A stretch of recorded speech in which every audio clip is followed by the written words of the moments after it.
Morgan Stanley is now warning us about stocks over the next 3 months.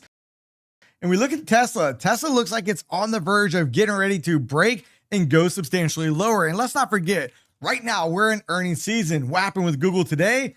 Bam, got smacked on the way down 6.94%. We look at Chipotle after reporting earnings yesterday, gapping lower this morning, trying to come up, still closing down 2.56%. Then we look at AMD having earnings out yesterday, gapping lower, trying to get back into the gap, still down 6.27%. So again, as you see, we're coming out with earnings and the market is finding itself having more and more problems. Now we come over and look at how the indices fared across the board. The Dow was up 317 points. The Nasdaq was up 38 points. S&P 500 up 23 points, with the Russell 2000 being up 2.5 points. Now, when we look at advancing issues versus declining, we had 69.9% of issues advancing on the day. Then when we come over and look at the sectors across the board, only 2 sectors were in the red: communication services and consumer cyclicals. Every other sector was in the green, and technology was out there by far leading the way. Now we come over and look at what the Fed had to say. Fed Goldsby warns of potential inflation impacts from tariffs. And again, this is something we've been hearing about quite a bit. Tariffs this, tariffs that. And Goldsby also goes on to say within this article that we could be already at full employment where the market currently is. Then we look at what Morgan Stanley CIO says. Investors should expect weak stock returns for the next 3 months. And, that's really not that surprising. The markets have been overheated. The markets are nearing all-time highs. And the question we got to ask ourselves, are we about to break and make a new all-time high? Now, essentially, why are they saying that we could have problems up ahead? Well, very simple. That's due to risk stemming from Trump's trade and immigration policies, which could weigh on growth moving forward. So again, something we most certainly need to pay attention to as we progress. Now, we look at the economic calendar out here for tomorrow. Keep in mind the BOE, the Bank of England, has their monetary policy statement. 8:30 a.m. we get the weekly unemployment claims. Then tomorrow we also have a few FOMC members speaking as well. Now, we come over and look at the volatility index, down 8.26% today, and we can see the VIX basically just grinding down all day long. And again, when the VIX is dropping like this, it's very favorable out there for the bulls in the market. We look at the dollar index today on the daily chart. What do we see? Trying to come down and really threatening this swing point right over here. And we're going to see, will this break? Now, if the dollar continues to weaken, what do we think is likely going to happen out here with commodities like gold? Gold's been rocketing on the way up, but look at the way gold closed out here today. Early on, gold was all the way up here near the highs. Boom, closing lower with a shooting star type of candle. And if you're a good gold bull out there, we could be in for a little bit of short-term pain. Now, this gap that we see down here below us is nothing more than just contract rollover is essentially what caused that gap out here. Now, as we come over and look at the earnings today after the bell, we have 4, we have Qualcomm, we have ARM, and tomorrow after the bell, you know what? Amazon's going to be reporting earnings along with Affirm. Now, let's just jump over real quick. I want to take a look at Ford. Ford after the bell, yikes, a big, nasty gap lower. This blue line right here represents where Ford's at, down 5% on the session. Then we come over and let's look at Qualcomm real quick. Qualcomm after the bell actually gapping up a little bit. Not sure if earnings came out, only up 0.4%. And then we come over and take a look at ARM. ARM after the bell, yikes, big, nasty gap on the way down 5.77%. And again, during this earnings season, we've been seeing a lot of negative reactions to the earnings once they are released. So what does all this mean for the S&P moving forward? We come over here and look at the SPY after hours, up 0.06%. But as we look at this, let's think about this as nothing more than maybe a bull flag pattern.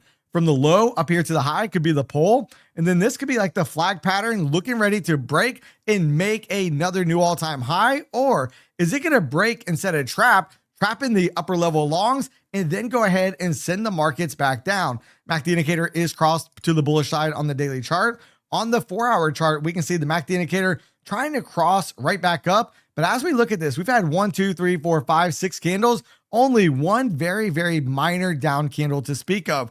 Then on the 30-minute chart, MACD indicator still crossed up and still trending up in about a 45-degree angle. However, tomorrow I want you guys to pay attention to this volume profile level. If you trade out here on the SPY, I'm going to go ahead and mark this off for us, but we have a minus development area right here on the profile, and that's going to be anywhere from about 602.13 down to about 601.83. right now after hours, we are already above today's high. So here's what we can do. If we start breaking back below the high of today, look to target the point of control, the minus development area, and then value area low. If we stay above the high from today, then watch out. We're probably going to make a run, trying to come back and attack this swing point over here, then potentially make a new all-time high.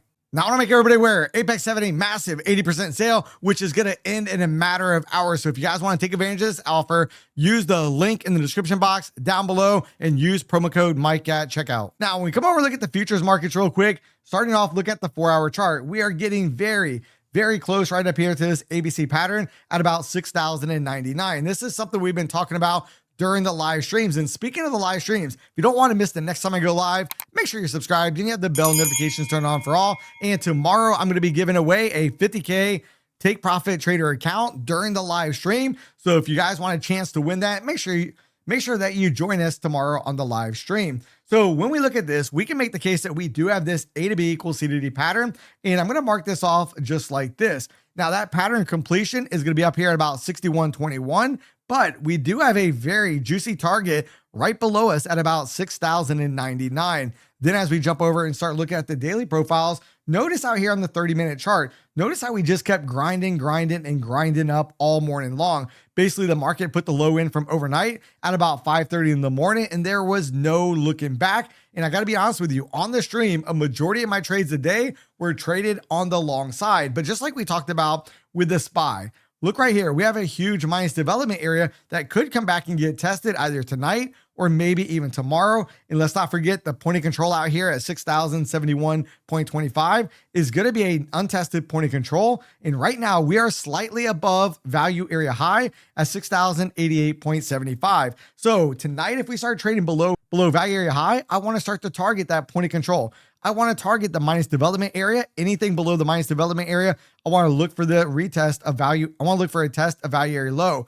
Note that the first time we come into a minus development area, we will normally either consolidate or get a bounce out of that area. So again, don't think that we're going to necessarily push right through that area the very first time. Yes, it could happen, but it's not the most probable outcome that we could look for.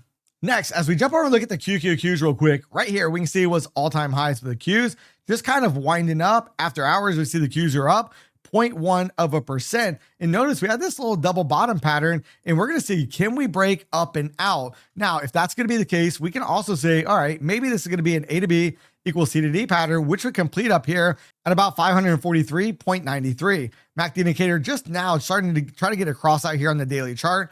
On the hourly chart, trying to cross on the way up on the MACD as well. But again, we're kind of in a couple day consolidation where we're at the moment. Then on the 30-minute chart, look at this profile. I love it when we get these huge minus development areas. One that provides a great target location, AKA for tomorrow, that we could basically come back, dip into it, and then we'll see if we can run back out of that area.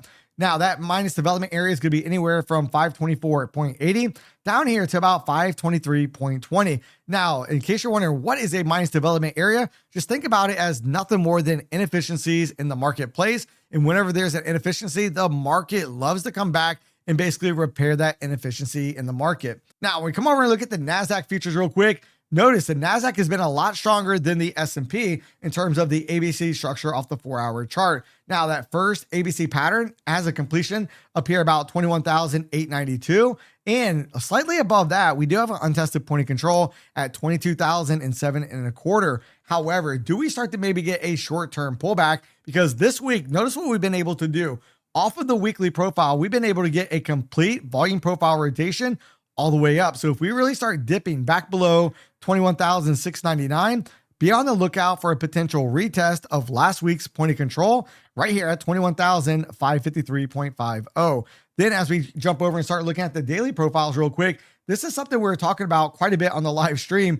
And look at how many consecutive 30-minute candles we had on the way up. We had 1, 2, 3, 4, 5, 6, 7, 8, 9, 10, 11, 12, 13, 14 consecutive up candles in a row. And again, that's essentially 7 hours of trading where we were unable to produce a down candle. Now you can see this minus development area we had marked off. This is something we talked about on the live stream, and we actually had a nice juicy trade taken right off this level using Bookmap, which I might put a video out later on where we're essentially discussing what I was looking for. Bam, that shows up. take the trade. It was an easy trade. Now, just in case you wanted to see, right, this highlighted area was the minus development area, but on my trading time frame chart, right here was the entry that was placed. And again, I used it, identified the zone using volume profile and bookmap, entered there.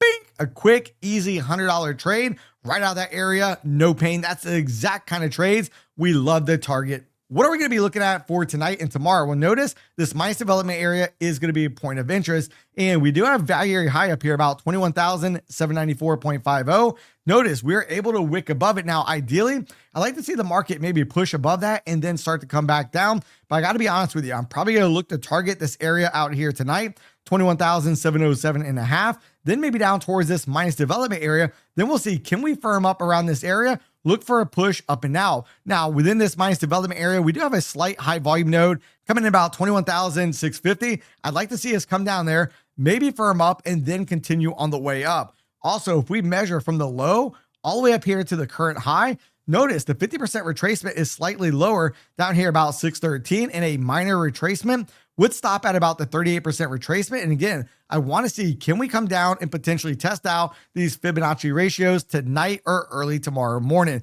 Now, if you guys would like to see why I think Take Profit Trader is by far the easiest prop firm in the past, make sure to watch this video right here.